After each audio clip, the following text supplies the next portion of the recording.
aparato reproductor masculino vamos a ver testículo y algo de próstata, ¿sí? Hay otras glándulas anexas aparte de próstata, como la vesícula seminal, bueno, todo eso véanlo, pero hoy vemos eso como para introducirlo, ¿sí? Bueno, arranquemos con lo primero. Primero vamos a ver testículo, ¿sí? Si a ustedes les preguntan de testículo, ¿cuáles son las funciones principales que tiene el testículo? ¿Qué es lo que me dicen? Producir espermatozoides y hormonas. Producción de espermatozoides, o sea, espermatogénesis, y hormonas. ¿Qué hormonas produce? La principal, ¿cuál es? Testosterona. Testosterona. De la testosterona, ¿qué tipo de hormona es? Lo que hemos visto la semana pasada. Esteroidea. Una hormona esteroidea, ¿sí? Una hormona esteroidea que la produce el testículo. Ahora vamos a ver qué células la produce. Bueno, histológicamente tenemos, el testículo tiene una túnica vaginal por fuera, ¿sí? Que es esto de acá afuera, que es una extensión del peritoneo. Después la túnica albugínea, que es un tejido conectivo, ¿sí? Y por debajo se puede diferenciar una túnica vasculosa, que es como la túnica albugínea donde están los vasos, ¿sí? Algunos le ponen todo lo mismo, a otros le separan la túnica albugínea y túnica vasculosa, la parte más interna donde están los vasos, ¿sí? Y de esta túnica albugínea se proyectan tabiques. ¿Se me quiere comentarle más? Se proyectan tabiques, que son tabiques incompletos, ¿sí? Que lo dividen al testículo en distintos lobulillos, ¿sí? Son incompletos porque, como ven acá, no siguen todos, hay partes donde se discontinúa ese tabique, ¿eh? Pero son proyecciones de tejido conectivo desde esta túnica albugínea, que lo separan en lobulillos. Más o menos, ¿cuántos lobulillos hay por testículo? ¿Tiene idea? De 1 a 4 lobulillos. No, perdón, esos eran los túbulos seminíferos por lobulillo. Perdón. Exacto, está bien. ¿Y cuántos lobulillos hay entonces? De 3 a 5. ¿Esos cuántos túbulos hay por lobulillo? Hay un montón, o sea, no Hay un sé. montón, hay un montón. Hay como 250 lobulillos, en cada testículo, ¿sí? O sea, 250 que uno puede diferenciar de estas separaciones, ¿eh? Y cada uno de estos sería un lobulillo, todo esto, ¿sí? Desde acá hasta acá sería un lobulillo. Vamos a verlo, si no hay otra foto por ahí más linda, que es esta. Si ustedes ven, esta es la túnica albugínea, estas son las proyecciones que yo les decía de tejido conectivo que forman los tabiques. Un lobulillo vendría de acá hasta acá. Bueno, hay 250 más o menos lobulillos. Dentro de cada lobulillo hay, ¿sí?, de 1 a 4 más o menos túbulos, ¿sí? Que cada túbulo es esto, ¿sí? ¿Por qué vemos tanto? Porque está súper enrollado el túbulo, ¿sí? Y va y da la vuelta y lo volvemos a encontrar, ¿sí? Y en el túbulo seminífero, ¿qué es lo que hay? ¿Qué células hay en el túbulo seminífero? De Sertoli. De Sertoli y ¿qué más? Lady. The Lady. ¿En el túbulo seminífero? No, No, la de Lady no. no, las de Ley no, exactamente. ¿Qué otra cosa hay entonces en el túbulo seminífero? En el túbulo seminífero hay del Sertoli y ¿qué más? Y mioides. ¿Mioides? ¿En el túbulo seminífero? No, eso es por fuera. Adentro Son por estaban fuera. las células de Sertoli y las células espermatogénicas. Las células espermatogénicas y las células de Sertoli.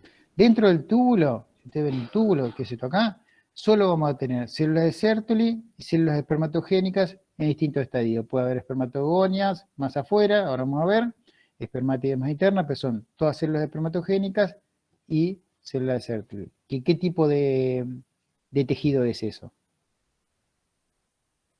Dentro de los 4 tejidos que nosotros ubicábamos todos, ¿qué tipo de tejido es? Este que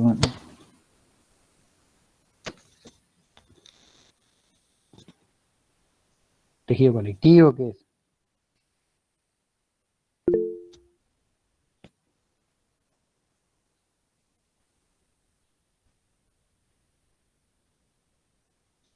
Es un epitelio. Es un epitelio especializado, ¿sí? Es un epitelio. ¿Sí? Un epitelio compuesto por dos tipos de células. La célula de Sertoli, ¿sí? Que son células cilíndricas, ¿sí? Con evaginaciones apicales y laterales, ¿sí? Que ahora vamos a ver cuál es la función de esta célula de Sertoli, y las espermatogénicas. ¿Sí? Espermatogénicas, que espermatogonias, más basales, que son estas chiquititas que se ven con los núcleos medio parecidos, y espermátides en distintos estadios de división. ¿Sí? Bueno, esta coloración acá, que se ve como azul acá afuera, esto acá dijimos era la túnica albuginea, tejido conectivo. Es una coloración tricrómica. Tricrómica es una que en general vamos a ver para ver, cuando queremos ver el tejido conectivo, se ve bien hacia azul el tejido conectivo. ¿Eh? Es para diferenciar el tejido conectivo que está, ¿dónde? No está dentro del túbulo, está en el espacio entre los túbulos, ¿sí? Y rodeando todo el testículo de la túnica albuginea, ¿sí? Van a ver estos tabiques, sería esto acá, que se ve, es como que el túbulo se va para adentro, y bueno, y la túnica vasculosa sería esta parte acá donde están los vasos, más interna de esta túnica albuginea, ¿sí? Si ustedes lo ven con el metoxilina docina, lo ven así como está acá, túnica albuginea acá afuera, túnica vasculosa más abajo donde están los vasos, los tabiques, ¿sí? Entre un tabique y otro, un lobulillo, ¿sí? Acuérdense, más de 200 lobulillos por testículo, y los túbulos seminíferos, que más o menos hay 1 a 4 túbulos seminíferos. ¿Por qué hay 1 a 4? Si se va acá un montón, ¿por qué? Porque están súper enrollados, más o menos. Si yo estiraría un túbulo seminífero, ¿qué largo tiene? Medio metro. Medio metro, o sea que esto está súper enrollado acá, o sea que es probable que este sea el mismo que este, que fue y dio la vuelta, ¿sí? ¿Y por qué algunos se ven así como sin luz acá? Este y este se ven sin luz. ¿Qué pasó ahí?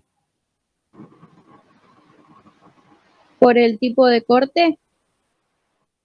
Exactamente, por el tipo de corte. Si usted hace un corte tangencial de esto, del tubo seminífero este, lo van a ver sin luz, ¿sí? La luz estaba, lo que pasa es que está en otro. Esto es en 2 dimensiones, lo que tiene 3 dimensiones, ¿sí? Bueno, vamos con más aumento. Con más aumento vemos esto acá. Cada uno de estos sería un túbulo, ¿sí? Dentro de estos túbulos dijimos, tenemos células de Sertoli, que acá las pone como SN, son las células de Sertoli.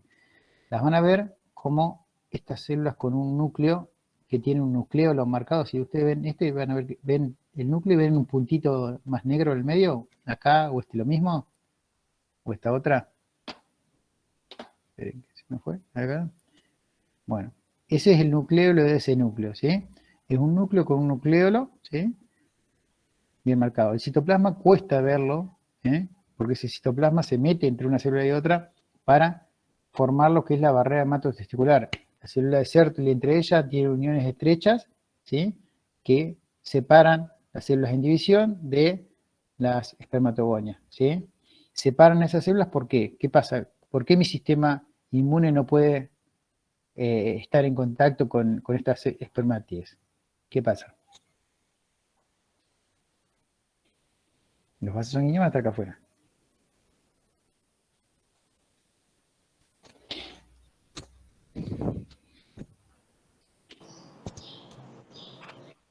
Porque tiene diferente ADN, porque en un momento de la meiosis se entrecruzan y ya no sería lo mismo.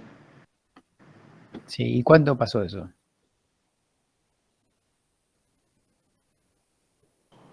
En la espermatogénesis. Sí, ¿y cuándo empieza a pasar la espermatogénesis?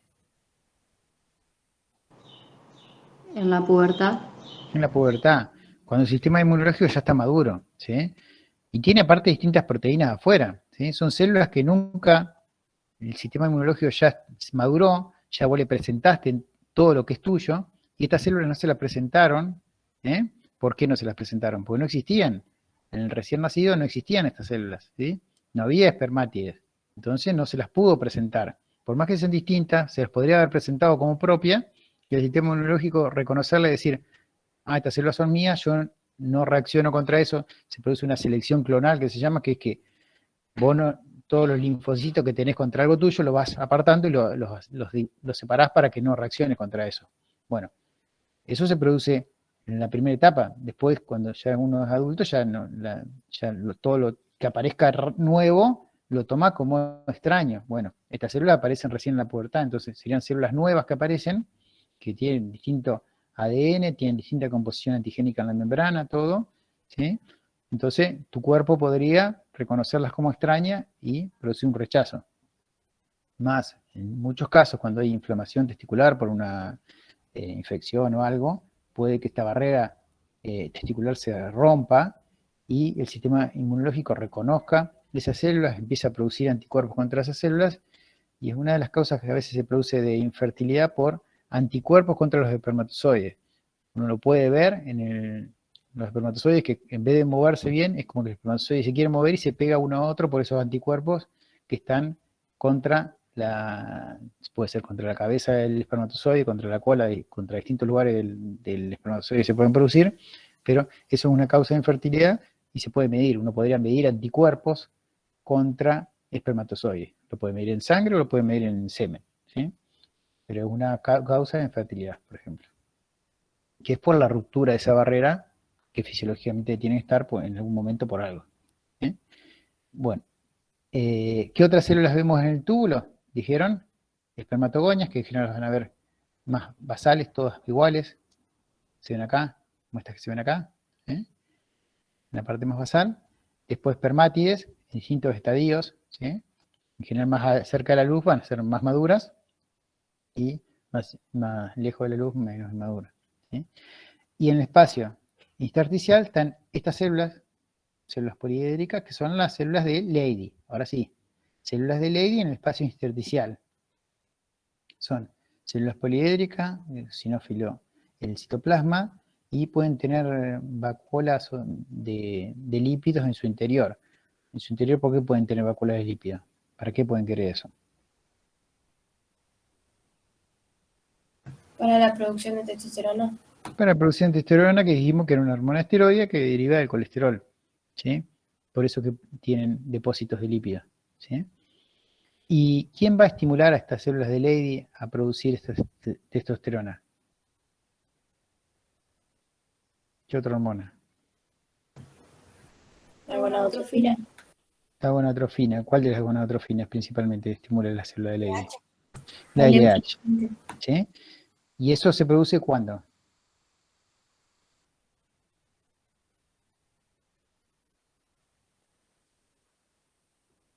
En la pubertad.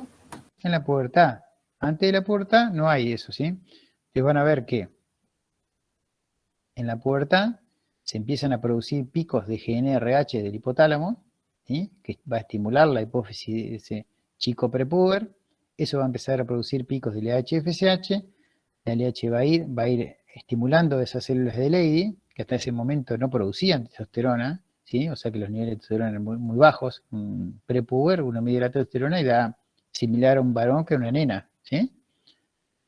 O sea, son testosterona bajas. En general los andrógenos vienen adrenales, ahí no hay muchas testosterona. Bueno, ahí se empieza a estimular eso empieza a producir picos de testosterona, que los voy a ver en sangre, y a su vez esa testosterona va a ser un efecto parácrino, dijimos. ¿Qué era parácrino? ¿Qué diferencia tenía parácrino con endocrino? Cuando se esparce, digamos, por la zona. Sí, que difunde al espacio extracelular y directamente no necesita ir por sangre ni por linfa, sino que difunde hacia las células vecinas. Las células vecinas, que son las células de Leydig, ¿sí? En el túbulo. ¿Para qué? Porque esa testosterona, ¿qué función va a tener en el túbulo?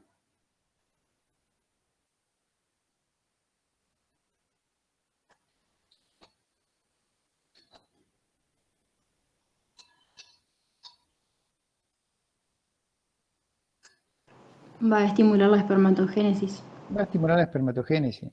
Si no hay testosterona en el testículo, por producción in situ de esa testosterona, no se produce la espermatogénesis adecuada, ¿sí? O sea que tiene que haber niveles de testosterona que en general son mucho más altos que los que hay en sangre, ¿sí? Porque esta testosterona es mucho más alta acá que lo que todavía hay en sangre, ¿sí? O sea que esos niveles de testosterona altos son los que estimulan esos túbulos para producir la espermatogénesis. Y acá aparece esta otra hormona que el otro día decíamos, ¿para qué sirve en el varón? La prolactina parecía que el varón no le servía para nada. Bueno, está justamente para estimular estas células de Leydig, ¿sí? Junto con la LH para que produzcan esa testosterona, ¿sí?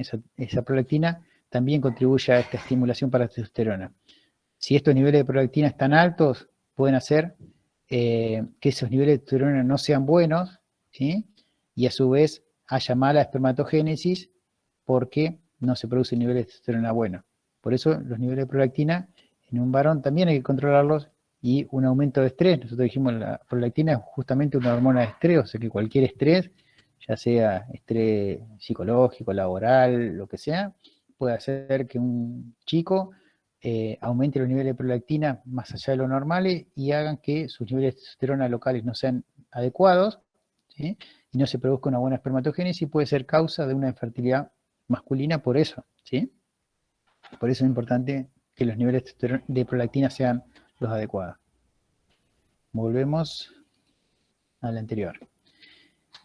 ¿Y qué más? ¿Qué otras células teníamos en el espacio intersticial, aparte de la de Leydig y otras que nombraron hace un ratito?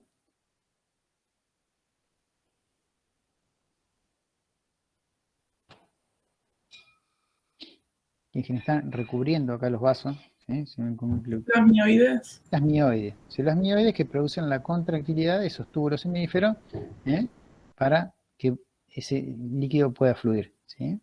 Células mioides. Y así después va a haber vasos sanguíneos, como se ve acá, un vaso sanguíneo, otro vaso sanguíneo, que lo van a ver en el espacio intersticial, ¿sí?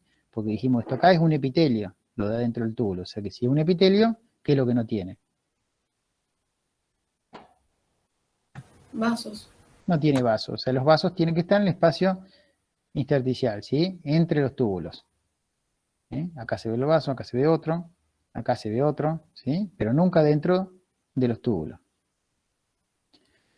Bueno, vamos con este primero. Esta es otra foto, ya no de Atlas, sino de los cortes que tenemos en la cátedra, para que vean que a veces tampoco es tan fácil ver. Esta, por ejemplo, puede ser una célula de Sertoli, donde se ve el nucleolo ahí del mercado, pero no es tan fácil. Estas son espermatogonias. Espermatogonias en general uno las ve fácil porque son todas igualitas, los núcleos iguales, una al lado de la otra. Que estas espermatogonias, aparte de meiosis, ¿qué otra división hacen? Mitosis. Mitosis. O sea que puede constantemente seguirse produciendo espermatozoides sin un límite, ¿sí? El límite ese lo va a dar, ¿qué? Lo va a dar los niveles de testosterona, porque podemos ver que los niveles de testosterona no son los mismos en un adulto joven que en un adulto ya entrado, o sea, un adulto anciano tiene niveles de testosterona mucho más bajos, ¿sí? Y al tener niveles de testosterona mucho más bajos, la espermatogénesis no es la adecuada, la cantidad de recuento de espermatozoides cae, la motilidad de los espermatozoides cae, y la capacidad de fecundar cae, ¿sí? Bueno, este es un esquemita de eso mismo que estaban viendo. O sea, esto sería un túbulo, ¿sí? Dentro del túbulo veían la célula de Sertoli, para que ustedes vean que esta célula de Sertoli tiene estas uniones laterales, ¿sí? Entre una célula y otra, ¿sí? Por complejos de unión que hacen que se produzca esa barrera. ¿Para qué? Para que estas espermatides no entren en contacto con los vasos sanguíneos, ¿sí? O sea, que el sistema inmunológico mío no reconozca eso. Entonces, si ustedes le preguntan, ¿qué forma esa barrera hematotesticular? La forma las células de Leydig, la lámina basal por debajo del epitelio, como todo epitelio tiene lámina basal, células mioides que pueda haber, el endotelio capilar, y ahí seguiría la sangre, ¿sí? Este es otro de la cátedra también, pero con la coloración tricrómica que decíamos, entonces se ve el espacio. Este, que es un tejido conectivo, se ve más azulcito, ¿sí? Como todo tejido conectivo se ve más azul, ¿sí?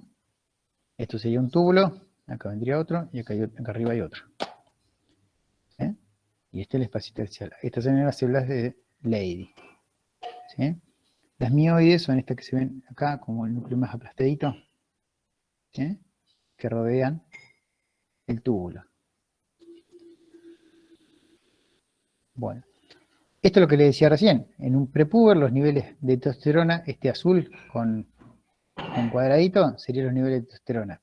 Antes de la pubertad son niveles muy bajos, empiezan a subir en la pubertad, o sea que recién acá se empieza a estimular esas células de Leydig para producir testosterona, ¿eh?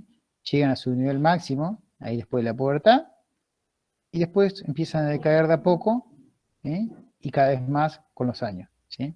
Por eso, un anciano de 80 años no tiene los mismos niveles de testosterona que un chico de 20, 25 años, ¿sí? Los niveles de testosterona son mucho mayores acá que acá, la espermatogénesis es mucho más efectiva acá que acá, ¿sí? La capacidad de fecundar también es mucho mayor acá que acá.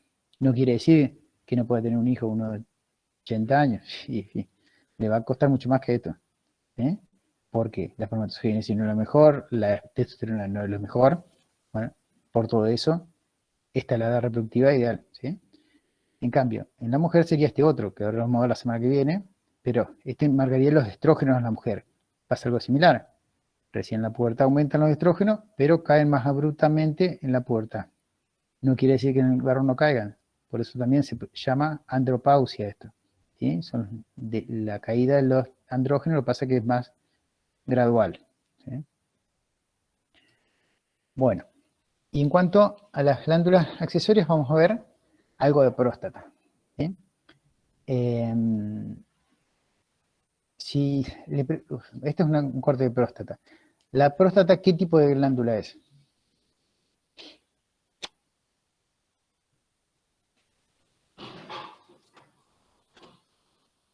¿Qué me pueden decir la próstata? Túbulo alveolar. Túbulo alveolar. ¿Qué quiere decir eso, túbulo alveolar?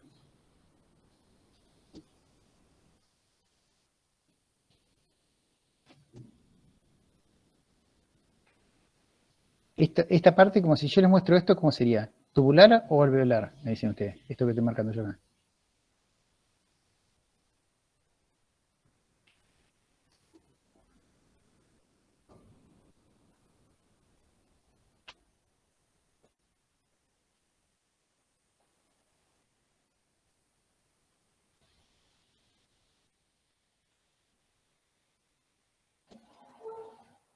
Voy a mostrar otra foto. Así lo...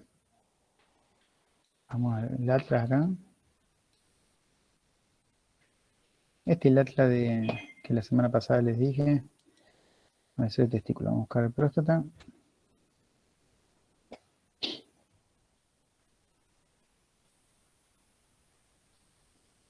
Todas estas estructuras que son alvéolos, ¿eh? Por eso es alveolar acá. Túbulo alveolar porque hay lugares donde se hace tubular, ¿eh? Como puede ser esta parte, ¿sí? Donde no se ve como alvéolos, y en otras partes se hace alveolar, ¿sí? Es como una parte que viene tubular y se ramifica en alveolar. Por eso es túbulo alveolar. Túbulo alveolar, pero es una sola glándula o son varias glándulas dentro de esta próstata. ¿Qué les parece? A simple vista acá, ¿qué ven? Son varias glándulas. Varias, son 30 a 50 glándulas túbulo-alveolares por próstata, ¿sí? Todas formando la próstata. Dentro de una matriz de tejido conectivo, ¿qué tiene este tejido conectivo? ¿Por qué se ve rojo así? ¿Tiene músculo liso? Tiene músculo liso, ¿sí? Tiene músculo liso, ¿qué hace? Que hace que ese músculo se pueda contraer, por ejemplo en la eyaculación, y pueda eliminar el contenido de esta glándula para formar parte de lo que es el semen, ¿sí? El semen está formado por ¿qué glándulas? Principalmente.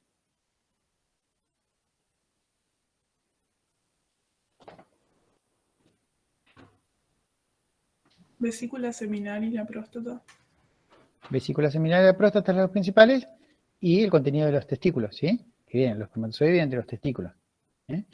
Los espermatozoides vienen de los testículos y después los que se juntan de las vesículas seminales, ¿sí? Cada conducto deferente se une a una vesícula seminal, eso se une a la próstata y de ahí va la uretra, ¿sí?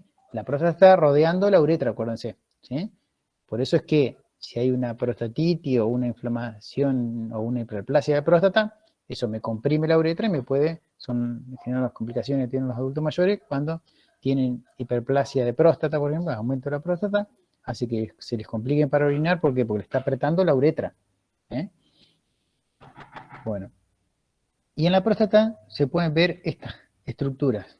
¿Qué son estas estructuras que se ven acá? está dentro de la luz de la próstata, de la glándula.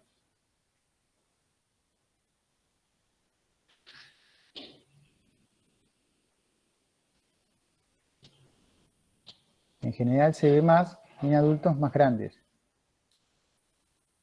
A medida que pasan los años se ve más esto y más. Algunos se pueden hasta calcificar de esto.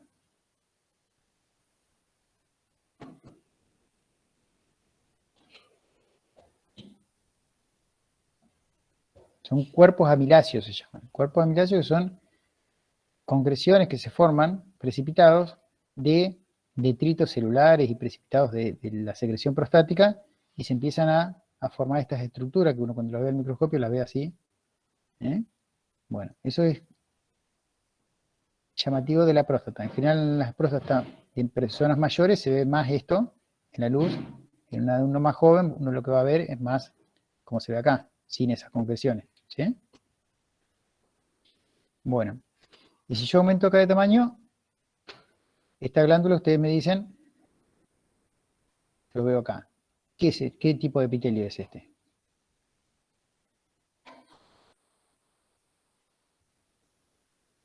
El epitelio que tiene esta glándula. Cilíndrico. ¿Cilíndrico qué? ¿Estratificado, simple qué? Simple. Cilíndrico simple, ¿sí? Y tiene una capa subcilíndrica, se llama por debajo. Si ustedes ven este epitelio cilíndrico, por debajo ahí, ven esta célula, ¿ven? Esta otra, forma un epitelio subcilíndrico, se llama, que es el que se divide y puede regenerar este epitelio cilíndrico, ¿sí? Pero un epitelio cilíndrico simple. Hay lugares que se puede ver como pseudoestratificado, como se ve acá, que se ven, están los núcleos a distinta altura, entonces parece como si fuese estratificado, pero no es estratificado, ¿sí? Hay lugares donde puede ser más cúbico. Si van viendo, hay lugares, vamos a buscar, hay lugares donde es más bajo, ¿sí? Se puede hacer cúbico, pero en general la mayoría de los lugares lo van a ver como cilíndrico. ¿Sí? Bueno, ¿y qué composición tiene la secreción prostática?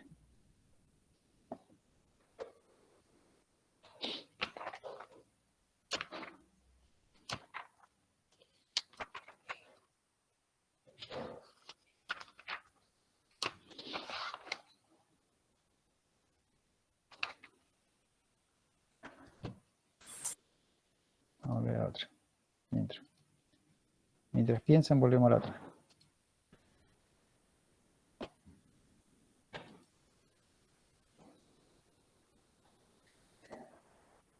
Esta secreción que está dentro de acá lo mismo, es un corte. Lo que pasa es que este tricrómico también se ve azul acá, en el tejido intersticial.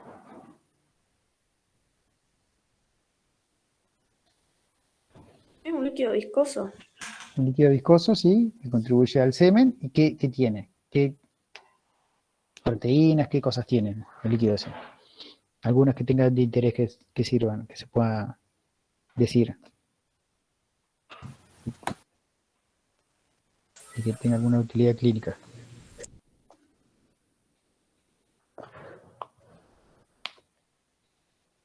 No sé cuáles, pero sí había que las secretaba y servían para saber la cantidad de masa que tenía la próstata. Ajá, ¿y cómo se llama esa?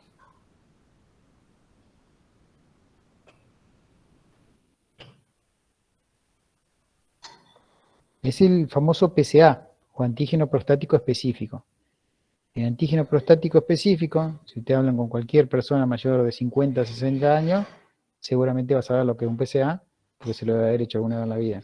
En general, a partir de los 45 50 años se empieza a medir en los varones el PSA en sangre. Se mide en sangre, ¿por qué? Porque ese PSA en sangre da una idea de cuánto antígeno se libera, produce esa glándula, ¿sí? Entonces, si uno tiene un PSA más alto, quiere decir que esa glándula es de mayor tamaño en general. Como bien dijiste recién, da idea de la masa de la próstata. ¿Y se mide para qué? Se mide para screening, para seguir el tamaño de la glándula. Yo quiero saber el tamaño de la glándula, por ejemplo, en un tumor prostático, el PSA va a aumentar. Lo que no quiere decir que no aumente en cualquier otra causa que aumente, que se aumente el tamaño de la próstata. Por ejemplo, en la hiperplasia prostática, que yo le dije era muy común en adultos, también aumenta el PSA, ¿Por qué? Porque la glándula aumenta de tamaño, ¿sí? Lo que pasa es que es un aumento benigno, entonces, pero también va a dar aumento de PSA.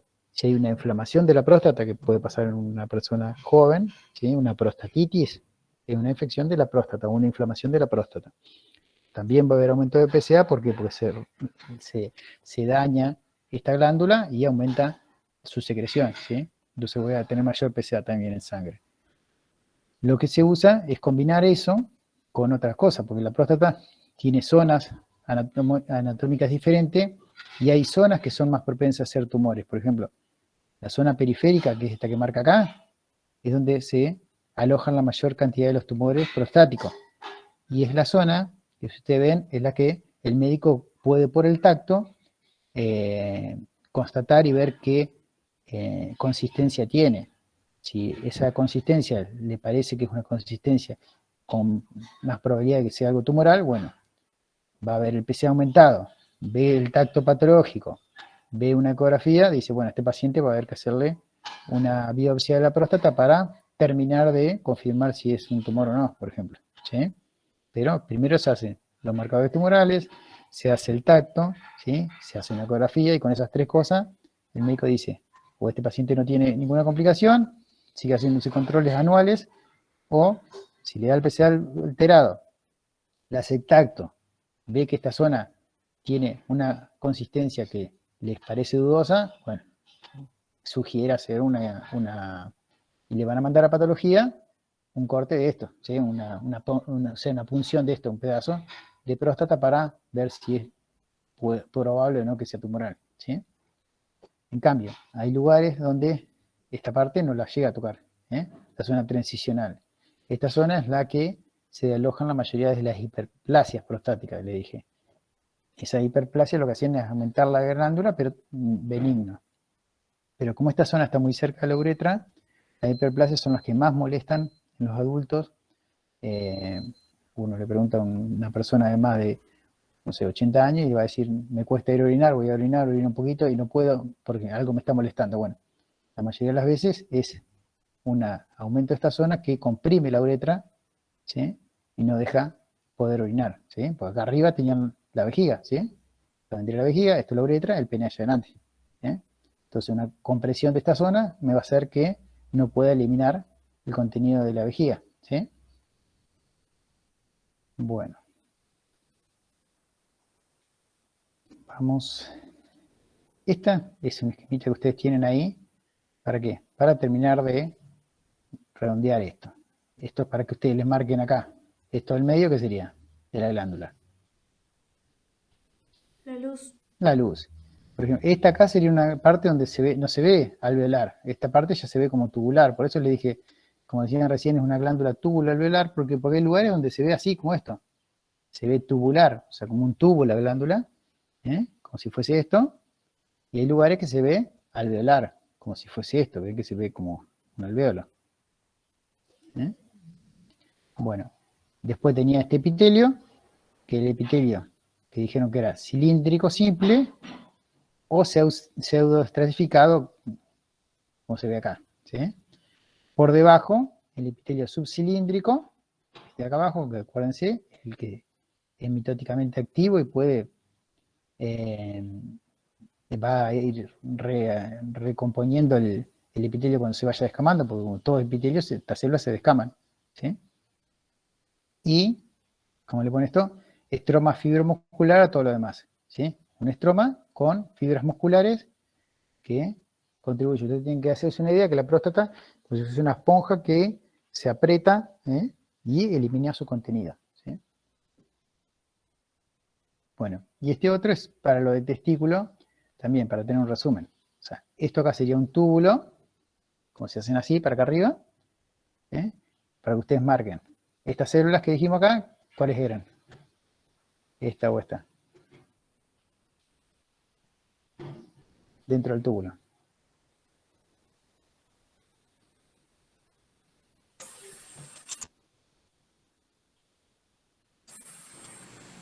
La célula de Sertoli.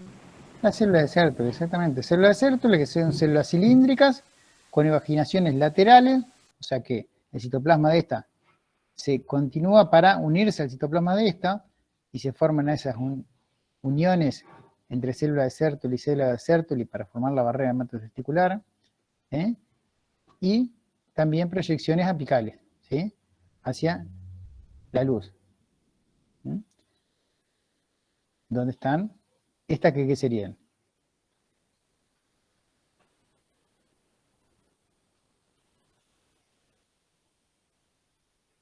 ¿Qué son esto acá? Espermatides. Espermátides, ¿sí? Son espermátides ya avanzadas, ¿sí? Pues ya se empieza a formar, si bien esto todavía no es un espermatozoide, después el núcleo se condensa más, todavía se forma una cromosoma, que es como una zona adelante de este núcleo, ¿sí? Que es el que va a ser importante después en la fecundación, ¿eh? Pero ya van tomando la forma de un espermatozoide, ¿sí? Después, ¿esto acá qué sería? Una célula, ¿qué le pasó a esta? ¿Por qué está así? Porque se está dividiendo. Sí, está dividiendo, es una medición meiótica, ¿sí?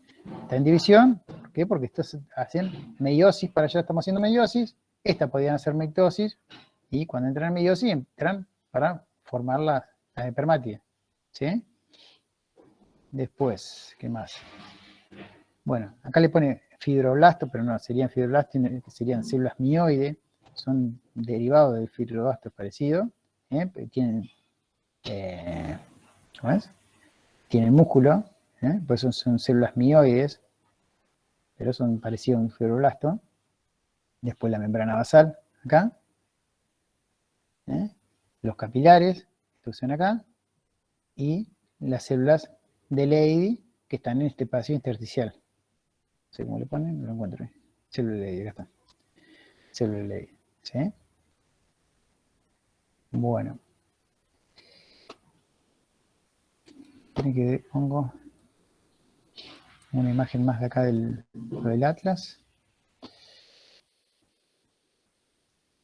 Bueno, esto de próstata, mírenlo todo, está lindo para verlo porque está bueno para ir ubicándose cada uno.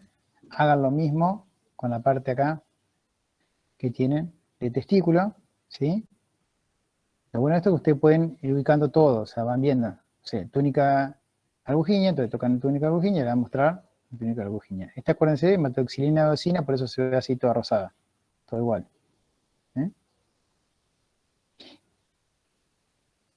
A ver la célula de Sertoli, ¿cómo las muestra acá? La célula de Sertoli le había dicho que tenían en el núcleo. Ahora me pone acá. Esta es una célula de Sertoli, esta es bastante linda, ¿eh? Un núcleo con un nucleolo marcado. Un núcleo con un nucleolo marcado. Esta otra de Sertoli. ¿Eh? Algunas cuesta más diferenciarla. Pero esta es una, esta es otra, esta es otra. ¿Sí? Acá hay otra. ¿Sí? Todas esas son células de Sertoli. Acá hay otra. Un núcleo bastante grande con un nucleolo. Todas esas son células de Sertoli. Espermatogonias serían las de acá. Espermatogénesis, espermatogénesis. A ver qué más les muestra. Bueno, espermatide van a ver las de ya. Espermatide, ¿sí? A ver si les muestra las de... No sé.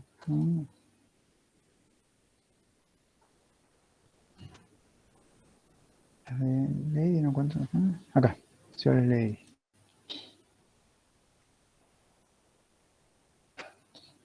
Células de Leydig en el espacio intersticial. Sí, está medio desarmado acá el espacio intersticial. Justo agarrar una parte donde está medio. Pero bueno, la buscan siempre en el espacio intersticial, entre un túbulo y otro, ¿sí? Pero la van a ver así, son células con el citoplasma eosinófilo, ¿sí? Y es poliédrica. Y este está lindo también porque pueden ver un testículo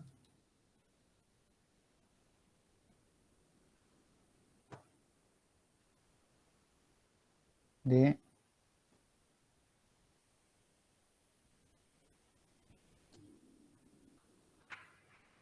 este adulto. Adulto. ¿Dónde está? Neonatal. Testículo neonatal. Testículo neonatal.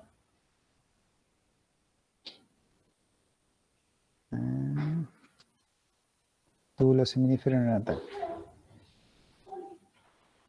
Ahí está. Túbulo seminífero neonatal, ¿qué es lo que no tiene el túbulo seminífero neonatal este? No tiene luz, ¿sí? ¿Tiene luz por qué? ¿Qué es lo que pasó acá? Todavía no pasó.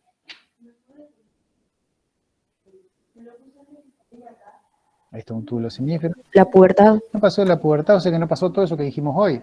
No hubo estimulación por la gonadotrofina de las células de Leydig, que van a estar acá. Esto es una célula de Leydig, por ejemplo, en esta artilla. Van a estar las células de Leydig. Lo que pasa es que las células de Leydig eso todavía no se van a estimular, no van a producir testosterona, no se va a producir la espermatogénesis, entonces no va a haber luz. ¿Sí? Sí va a haber túbulos. Va a haber túbulos, va a haber células de Sertoli, que deben ser estas que se ven acá. Así las marco acá. Sertoli. Sí, tienen que ser estas acá, no se ven tan estimuladas como la otra, pero son estas. ¿Eh? Estas otras, estas. ¿Sí? Las otras son todas espermatogonias. ¿Sí? Y vasos sanguíneos, más tejido intersticial, ¿eh? Que en el otro, todo esto son vasos sanguíneos. Entonces, de rojo. ¿Eh? Pero eso va a cambiar cuando se produce la estimulación y ahí sí pasa a esto. Sí. Este todavía igual está, todavía no se ve ni, tampoco estimulado, pero no se ven. Pero ya hay luz, ¿sí? Y ya empiezan a orientarse las células. ¿Sí? Bueno, traten de jugar con el Atlas S, traten de ver lo que hay en el Atlas, ¿sí? Usen el ROSE para guiarse, usen las teorías que subieron de Marcelino, ¿sí? También creo que hay de Marcelino una parte de práctica de lo que se va viendo, esa pueden mirarla también un poco.